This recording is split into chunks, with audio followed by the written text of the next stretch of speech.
আসসালামু আলাইকুম। দেশ বিদেশ টিভি থেকে হুসেন বলছি। আমার চ্যানেলে সবাইকে স্বাগত। সেনাপ্রধান জেনারেল ওয়াকারুজ্জামান এখনো রাশিয়া আছেন এবং সেখান থেকে তিনি 10 এপ্রিল ক্রোয়েশিয়া যাবেন এবং সেটা সেনাবাহিনীর যে ফেসবুকের ভেরিফাইড পেজ আছে সেখানে তারা একটা স্ট্যাটাস দিয়ে সেটা নিশ্চিত করেছে। এখন বলা হচ্ছে যে সেনাপ্রধান কেন গিয়েছেন সেটা বলা হচ্ছে তিনি রাশিয়া এবং ক্রোয়েশিয়া যাবেন মূলত ওইখানকার সামরিক স্থাপনা এবং সমরাস্ত্র কারখানা পরিদর্শন করবেন।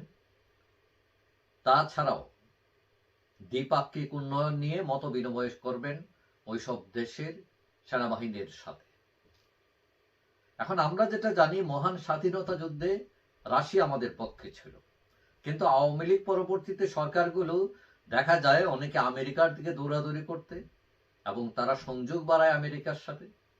কিন্তু শেখ হাসিনা আবার ক্ষমতায় ফিরে এসে রাশিয়ার সাথে সখ্যতা বাড়ান এবং বড় বড় মেগা প্রজেক্ট, বিশেষ করে রূপপুর পারমাণবিক কেন্দ্র, এটা অনেক বড় একটা প্রজেক্ট, $12 বিলিয়ন প্রজেক্ট, এবং সেটা রাশিয়ার সাথে করেন তিনি।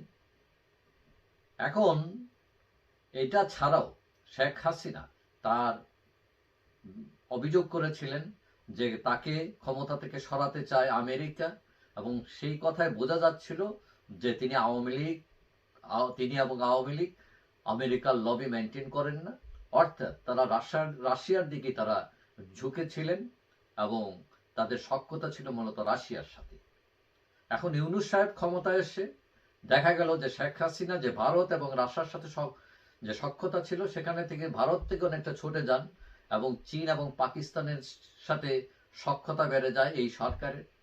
কিন্তু আমরা এখন দেখছি সেনাপ্রধান রাশিয়া সফরে গিয়েছেন এবং অনেকের মনে কৌতূহল দেখা দিয়েছে যে আবারও কি উনি সরকার রাশিয়ার দিকে ছুটছেন কিনা শেখ হাসিনার মতো। এখন রাশিয়া আপনি যেতেও পারেন, রাশিয়ার দিকে নাও যেতে পারেন, এটা আপনার চয়েস। এখন রাশিয়ার সাথে আমাদের ব্যবসা বাণিজ্য এগুলো আছে এবং রাশিয়া একটা পরাশক্তি, সুতরাং যদি সেনাবাহিনী সেখানে যায়, রাশিয়ার সাথে বাংলাদেশের সেনাবাহিনীর কোনো আদান প্রদান যোগসূত্র থাকে, সেটা কোনো খারাপ কিছু নয়। বা অন্য চায়না, ইভেন কি আমেরিকাও, কারণ সবাই বন্ধুপ্রতিম দেশ, সবার সাথে একটা যোগাযোগ থাকলে এটা খারাপ কিছু নয়।